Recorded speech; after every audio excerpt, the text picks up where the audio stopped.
ஆண்டவரும் இரட்சகருமாகிய இறைமகன் இயேசு கிறிஸ்துவின் இணையற்ற நாமத்தில் யாவருக்கும் அன்பின் வாழ்த்துதல்களை கூறிக்கொள்ளுகின்றேன். பிரிவினைகளை தகர்ப்போம், கிறிஸ்துவின் அன்பில் ஒன்றிணைவோம். Let us destroy the divisions and be united in the love of Christ. Amen. அருமையான தேவனுடைய பிள்ளைகள் ஒவ்வொருவரையும் இந்த காணொலி வாயிலாக சந்திக்க செய்த ஆண்டுடைய நாமத்தை மகிமைப்படுத்துகின்றேன். அருமையான தேவனுடைய பிள்ளைகளை, நம்முடைய வாழ்க்கையில் அநேக விதமான காரியங்கள் காணப்படுகின்றன. அநேக காரியங்களுக்காக நான் கர்த்தருடைய சமூகத்தில் காத்திருந்து ஜெபித்துக் கொண்டிருக்கின்றேன். ஆனால் என்னுடைய வாழ்க்கையில் ஒரு விடுதலை இல்லை. நான் ஜெபிக்கிறேன், ஆனா எனக்கு கிடைக்க மாட்டேங்குது. என்னுடைய வாழ்க்கையில் எப்பொழுதும் ஒரு குறை காணப்பட்டு கொண்டே இருக்கின்றது. நான் என்ன செய்வது? நான் இனி யாரிடம் செல்வது? இப்படிப்பட்ட பல விதமான கேள்விகள் இன்று நம்முடைய வாழ்க்கையில் காணப்படுகின்றன. ஆண்டவராகிய இயேசு கிறிஸ்துவின் பரிசுத்த இரத்தத்தால் கழுகி பரிசுத்தமாக்கப்பட்டு கிறிஸ்துவுக்குள்ளாக வாழ்ந்து கொண்டிருக்கின்றேன் என்று கூறக்கூடிய என்னுடைய வாழ்க்கையிலும் அநேக நேரங்களில் என்னுடைய ஜெபங்கள் ஒரு பதில் வராததாய் காணப்படுகின்றது. ஜெப ஆலயங்களுக்கு செல்கிறேன், பரிசுத்த வேதாகமத்தை படிக்கிறேன், தியானிக்கிறேன். இருந்தாலும் என்னுடைய வாழ்க்கையில் ஒரு வெற்றி இல்லை.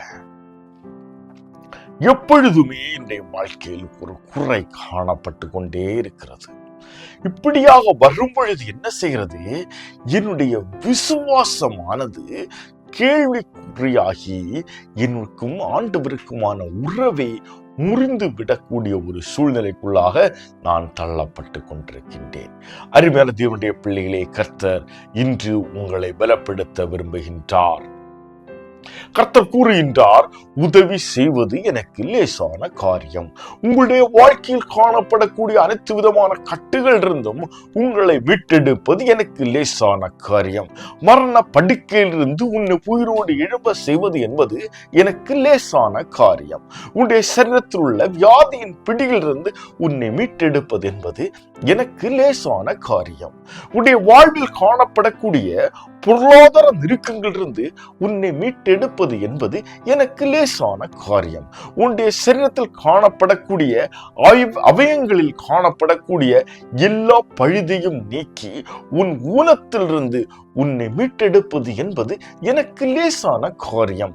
உன் பிள்ளையுடைய வாழ்க்கையானாலும் சரி, நீ ஜெபித்துக் கொண்டிருக்கக்கூடிய ஒவ்வொரு காரியங்களிலிருந்தும் உன் தேவைகளை சந்திப்பது என்பது எனக்கு லேசான காரியம் என்று கர்த்தர் நம்மோடு கூட கூறுகின்றார். ஆனால் இந்த லேசான காரியத்தை கர்த்தர் ஏன் என்னுடைய வாழ்க்கையில் செய்யவில்லை? கர்த்தருக்கு அனைத்தும் லேசான காரியமாய் காணப்படுகின்றது. ஆனால் என்னுடைய வாழ்க்கையில் ஏன் அவர் செயல்படவில்லை? மிக மிக அவசியமான ஒரு கேள்வியாக காணப்படுகின்றது. இந்த லேசான காரியத்தை கர்த்தர் என்னுடைய வாழ்க்கையில் செய்யாதபடியினால் நான் என்ன செய்கிறேன்? கர்த்தரை குறித்து முறுமுறுக்க ஆரம்பிக்கின்றேன். கர்த்தரை விட்டு பின்மாறி செல்லுகிறவனாய் காணப்படுகின்றேன். என்னுடைய ஆவிக்குரிய வாழ்க்கையில் இருந்த அனலானது அப்படியே கெட்டு உலகத்திற்குள்ளாக நான் மூழ்கி கொண்டிருக்கின்றேன். கர்த்தர் இந்த நேரத்தில் கூறுகின்றார், நான் உன் வாழ்க்கையை மாற்றப் போகின்றேன். அருமையான தேவனுடைய பிள்ளைகளே, கர்த்தரால் தெரிந்து கொள்ளப்பட்ட அவருடைய பரிசுத்த ஜனமே, 2 நாளாகமம் புத்தகம் 14ஆம் அதிகாரம் 11ஆம் வசனத்தை நாம் படிக்க கேட்போம். 2 நாளாகமம் 14ஆம் அதிகாரம் 11ஆம் வசனம். ஆசா தன் தேவனாகிய கர்த்தரை நோக்கி கூப்பிட்டு, கர்த்தாவே, பலன் உள்ளவனுக்காகிலும் பலனற்றவனுக்காகிலும் உதவி செய்கிறது உமக்கு லேசான காரியம். எங்கள் தேவனாகிய கர்த்தாவே, எங்களுக்கு துணை நில்லும். உம்மை சார்ந்து உம்முடைய நாமத்தில் ஏராளமான இந்த கூட்டத்திற்கு எதிராக வந்தோம். கர்த்தாவே, நீர் எங்கள் தேவன், மனுஷன் உம்மை மேற்கொள்ள விடாதேயும் என்றான். அருமையான தேவனுடைய பிள்ளைகளே, இஸ்ரவேலின் ராஜாவாகிய ஆசா கர்த்தருடைய சமூகத்தில் வைக்கக்கூடிய ஒரு மன்றாட்டை தான் இப்பொழுது படிக்க கேட்டோம். இங்கு எத்தோப்பியனாகிய சேரா என்னும் ராஜா தன்னுடைய மிலிட்டரி பெட்டாலியனோட வாருக்காக வந்து நிற்கிறார். இந்த இடத்தில் ஆசா தன்னுடைய பெட்டாலியனோட நிற்கிறார். ஆனால் இவருடைய பெட்டாலியனும் அவருடைய பெட்டாலியனை பார்க்கும் பொழுது அங்கு ஜனங்கள் அதிகமாக காணப்படுகிறார்கள். அவருடைய போர்ஸ் ஆனது ரொம்ப பெரிய ஒரு போர்ஸாக காணப்படுகிறது. என்ன செய்வது என்று தெரியாது. இவர் ஆண்டவருடைய சமூகத்தில் வந்திருந்து தன்னுடைய மன்றாட்டை வைக்கிறார். எப்படியாக? பலன் உள்ளவனுக்காகிலும் பலன் அற்றவனுக்காகிலும் உதவி செய்வது என்பது ஆண்டவரே உமக்கு லேசான காரியம். நான் உம்மை சார்ந்து உம்முடைய நாமத்தில் இந்த இடத்தில் வந்திருக்கிறேன் என்று தன்னுடைய மன்றாட்டை வைக்கின்றார். அருமையான தேவனுடைய பிள்ளைகளே, நன்றாக அறிந்து கொள்ளுங்கள். உங்களுடைய வாழ்க்கையிலும் என்னுடைய வாழ்க்கையானாலும் சரி, அநேக நேரங்களில் இப்படியான ஒரு சூழ்நிலைகள் காணப்படுகின்றன. என்னுடைய வாழ்க்கையில் காணப்படக்கூடிய அனைத்து விதமான கட்டுகள், போராட்டங்கள் மத்தியில் நான் என்ன செய்கின்றேன்? இந்த கட்டுகளை எப்படி அவிழ்ப்பது என்று சுயமாக செயல்பட ஆரம்பிக்கின்றேன். இங்கு ஒரு ராஜா பெட்டாலியனோட அவருடைய ஆர்மி போர்ஸோட வந்து நிற்கிறார். இன்னொரு ராஜா அதை எதிர்கொள்ள வேண்டும். இவரிடம் இருக்கக்கூடிய பெட்டாலியன் போர்ஸ் போதாது. இவர் என்ன செய்கிறார்? வேறு ராஜாக்களிடம் சென்று உதவி கேட்கவில்லை. தன் உடன் இருக்கக்கூடிய அடுத்த ராஜாக்களிடம் சென்று உதவி கேட்கவில்லை. இவர் என்ன செய்கிறார்? சர்வத்தை சிருஷ்டித்த சர்வ வல்லமையுள்ள ஆண்டவருடைய சமூகத்தில் வந்து மண்டியிடுகின்றார். அருமையான தேவனுடைய பிள்ளைகளே, இன்று என்னுடைய வாழ்க்கையிலும் கடன் பாரங்கள் மூழ்கி கொண்டிருக்கும் பொழுது, வியாதியின் படுக்கையில் மரணத்தை நோக்கி சென்று கொண்டிருக்கும் பொழுது, இனி என்ன செய்வதென்று அறியாமல் திகைத்து நிற்கக்கூடிய தருணங்களில் அந்நிய ஜனங்களை சுயமாக நாடி தேடி செல்லாதபடிக்கு கர்த்தரை முதலாவது தேடுகிறவர்களாய் காணப்பட வேண்டும். என்னுடைய வாழ்க்கையில் காணப்படக்கூடிய அனைத்து விதமான கட்டுகளிலிருந்தும் நான் அவிழ்க்கப்படாதபடிக்கு அழிவை நோக்கி செல்வதற்கு முதல் காரணம் என்னுடைய சுயம். நான் என்ற அகந்தையில் நானாகவே செயல்பட்டு என் உடன் நண்பர்கள், என் உடன் அதிகாரிகள், என் உடன் உறவினர்கள் என்று அனைவரிடம் ஆலோசனைகளை கேட்டு கர்த்தரை புறக்கணித்து கர்த்தருக்கு புறம்பாக சென்று அனைத்து காரியங்களும் செய்து இன்று அழிவின் விளிம்பில் நின்று கொண்டிருக்கின்றேன். இனி என்னால் ஒன்றும் செய்ய முடியாது. அருமையான தேவனுடைய பிள்ளைகளே, ஆண்டவரால் தெரிந்து கொள்ளப்பட்ட அவருடைய ஜனங்கள் எகிப்தை விட்டு கடந்து வரும் பொழுது அவர்களுக்கு முன்பாக ஒரு செங்கடல் காணப்பட்டது. அந்த செங்கடலை அவர்கள் கடந்து புறப்பட்டு வெளியே வரும் பொழுது அங்கு அவர்களுக்கு ஒரு வனாந்தர வாழ்க்கை காணப்படுகின்றது. ஒரு வனாந்தர யாத்திரை காணப்படுகின்றது. இன்று என்னுடைய வாழ்க்கையிலும் நான் கர்த்தரை முறுமுறுப்பேனே, ஆனால் என்னுடைய வாழ்க்கையில் கர்த்தர் தந்திருக்கிற ஆசீர்வாதங்களை நான் அறியாதவனாக, கர்த்தர் எனக்கு வைத்திருக்கிற ஆசீர்வாதங்களை நான் சுதந்திரித்துக் கொள்ளாதவனாக கர்த்தரை முறுமுறுக்கும் பொழுது கர்த்தர் எனக்கு முன்பாக இருக்கக்கூடிய அந்த செங்கடலை கடக்க செய்து அதை வனாந்தர யாத்திரையாக மாற்றுகின்றார். நான் செல்ல வேண்டிய இடம் கானானாய் காணப்படுகின்றது. ஆனால் நான் செல்கின்ற பயணமும் வனாந்திரமாய் காணப்படும். அருமையான தேவனுடைய பிள்ளைகளே, கர்த்தரால் தெரிந்து கொள்ளப்பட்ட அவருடைய பரிசுத்த ஜனமே, கர்த்தருக்கு கொடுக்க வேண்டிய கனத்தையும் மகிமையும் முதலாவது நீங்கள் கொடுக்க வேண்டும். உங்களுடைய வாழ்க்கையில் பலவிதமான சூழ்நிலைகள், நெருக்கங்கள் இதுபோன்று வரும் பொழுது என்ன செய்ய வேண்டும்? முதலாவது கர்த்தருடைய சுமத்தில் நம்மை அர்ப்பணித்து ஆண்டவரிடமிருந்து புதுபலனை பெற்றுக் கொள்கிறவர்களாய் காணப்பட வேண்டும். கர்த்தரை நோக்கி முருக பிடிக்கும் பொழுது கர்த்தர் நமக்கு முன்பாக இருக்கக்கூடிய தடையை யோர்தானாக மாற்றி அதை கடக்க செய்து இன்ப கானானுக்குள்ளாக பிரவேசிக்க செய்வார். அதை விட்டு கர்த்தரை நோக்கு முறுமுறுப்பீர்களே ஆனால், ஆண்டவரால் தெரிந்து கொள்ளப்பட்ட அவருடைய ஜனங்கள் முறுமுறுப்பை கேட்ட கர்த்தர் அவர்களுக்கு முன்பாக இருந்த செங்கடலை பிளக்க செய்து அவர்களை வனாந்திரத்திற்குள்ளாக வழி நடத்தினார். கர்த்தருடைய வல்லமையை நாம் அறிந்திருக்க வேண்டும். கர்த்தருடைய மகிமையை நாம் அறிந்திருக்க வேண்டும். கர்த்தரால் கூடாத காரியங்கள் ஒன்றும் இல்லை என்பதை நாம் உணர்ந்திருக்க வேண்டும். என்னுடைய வாழ்க்கையில் காணப்படக்கூடிய அனைத்து விதமான கட்டுகள் இருந்தும், அனைத்து விதமான போராட்டங்கள் இருந்தும், அனைத்து விதமான வியாதியின் படுக்கையில் இருந்தும், அனைத்து விதமான தேவைகளையும் சந்திக்க என் தேவன் ஒருவர் போதும் என்ற விசுவாசம் என்னுடைய வாழ்க்கையில் காணப்பட வேண்டும். கர்த்தருடைய சமூகத்தில் என்னை அர்ப்பணிக்கும் பொழுது என்னுடைய வாழ்க்கையில் வரக்கூடிய அனைத்து விதமான தேவைகள் மத்தியில் முதலாவது நான் கர்த்தரை தேடும் பொழுது கர்த்தர் என்னுடைய வாழ்க்கையை அற்புதகரமாக மாற்றுவார். யாத்திரையாம் புத்தகம் 2ஆம் அதிகாரம் 23ஆம் வசனத்தை படிக்க கேட்டோம். யாத்திரையாகமம் 2ஆம் அதிகாரம் 23ஆம் வசனம். சில காலம் சென்ற பின் எகிப்தின் ராஜா மரித்தான். இஸ்ரவேல் புத்திரர் அடிமைத்தனத்தினால் தவித்து முறையிட்டு கொண்டிருந்தார்கள். அவர்கள் அடிமைத்தனத்திலிருந்து முறையிடும் சத்தம் தேவ சந்நிதியில் எட்டினது. அருமையான தேவனுடைய பிள்ளைகளே, ஒரு யுத்த களத்தில், போர்க்களத்தில் தோற்று போகாதபடிக்கு ஜெயத்தை மேற்கொள்ளும்படியாக ஒரு ராஜா கர்த்தருடைய சமூகத்தில் முறையிட்டதை நாம் பார்க்கின்றோம். கர்த்தருடைய சமூகத்தில் தன்னை அர்ப்பணித்து மன்றாடுவதை, கர்த்தரை பற்றி விசுவாசம் நிறைந்திருப்பதை நாம் படித்தோம்.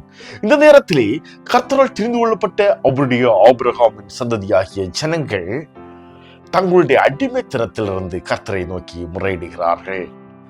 அருமையான தேவனுடைய பிள்ளைகளே, பலவிதமான அடிமைத்தன வாழ்க்கை என்னுடைய வாழ்க்கையில் காணப்படலாம். பலவிதமான சுபாவங்களுக்கு நான் அடிமைப்பட்டு காணப்படலாம்.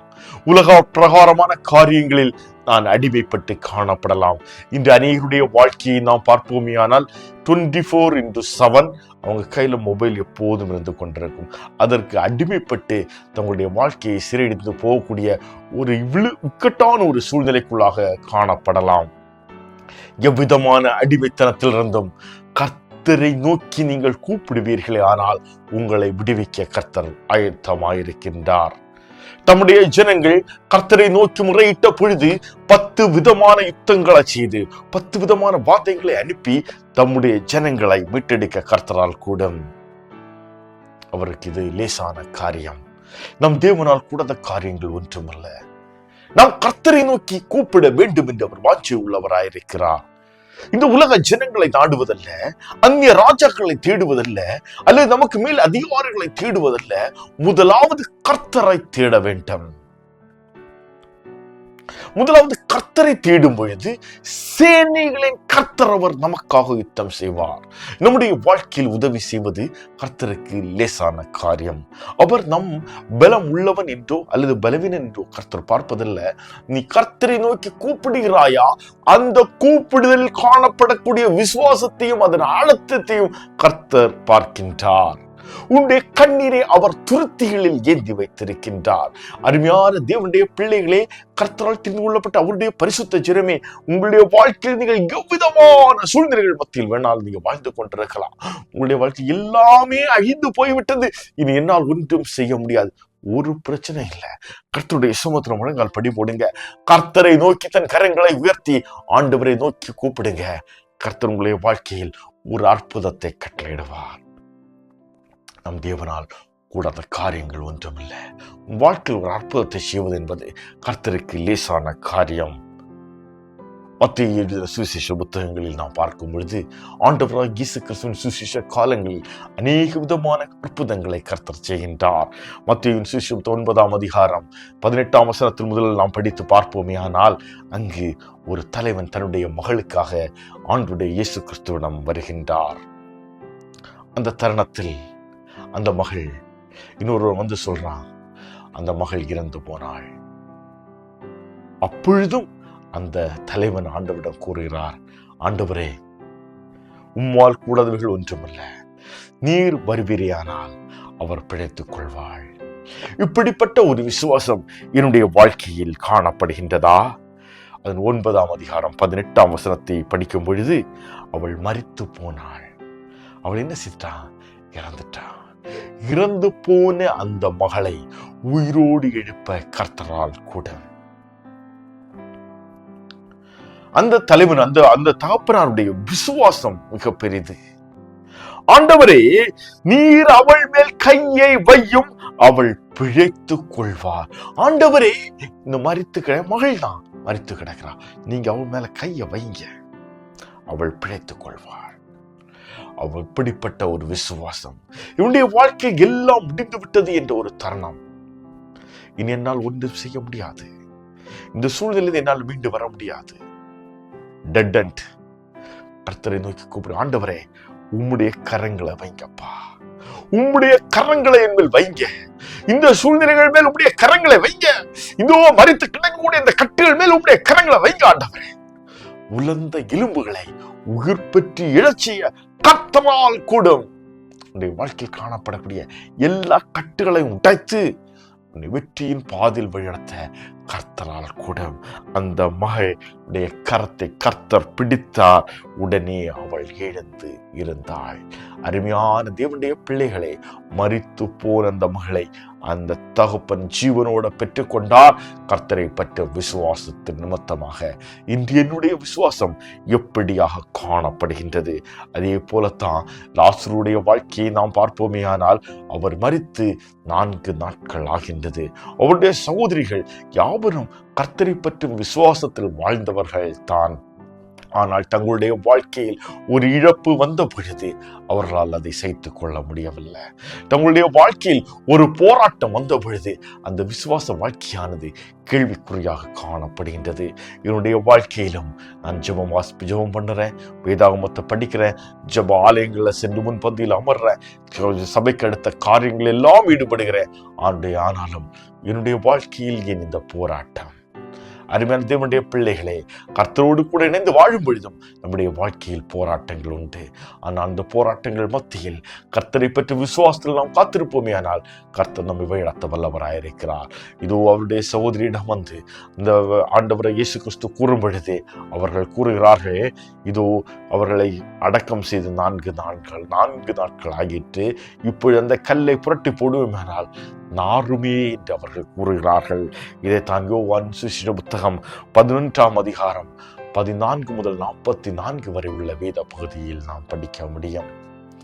இன்று என்னுடைய வாழ்க்கையும் விசுவாசம் இல்லாதபடிக்கு, கர்த்தரை குறித்துதான் ஞானம் இல்லாதபடிக்கு, கர்த்தருக்கு கொடுக்க வேண்டிய கனத்தையும் மகிமையும் கொடுக்காதபடிக்கு நாரை போய் காணப்படுகின்றது.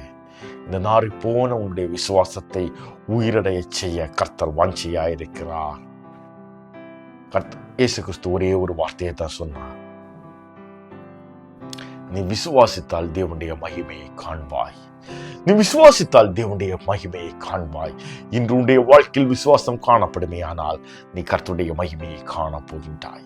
உன்னுடைய வாழ்க்கையில் காணப்படக்கூடிய அனைத்து விதமான கட்டுகள் இருந்தும் உனக்கு ஒரு விடுதலை கிடைக்கும். எல்லாம் முடிந்து விட்டது என்று புஷ்டா போய்த்து 4 வருடங்கள் ஆகியிருக்கலாம், 4 மாதங்கள் ஆகியிருக்கலாம், 4 வருடங்கள் ஆகியிருக்கலாம், இன்னும் 40 வருடங்கள் ஆகியிருக்கலாம். எதுவாக இருந்தால் அது ஒரு விஷயம் மேட்டர் அல்ல.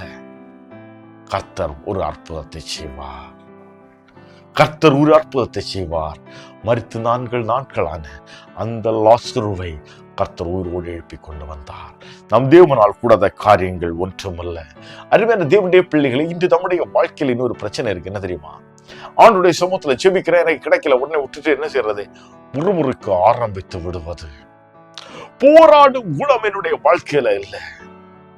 தோல்வியின் விரக்தி என்னுடைய வாழ்க்கையில் காண, எல்லாத்திலும் ஒரு விரக்தி. ஐயா அப்படி எதுவும் சரியாகாது, அது வேண்டாம், இது இப்படி ஆயிரும், ஐயோ அது வேண்டாம். இப்படியான ஒரு விரக்தி. நான் செய்த அது வாய்க்காது, நான் சமையல் பண்ண அது டேஸ்டா இருக்காது, என்னுடைய ஒர்க்ல ஒரு நீட்னஸ் இருக்காது, நான் படித்தா ஒண்ணு மண்டையில ஏறாது.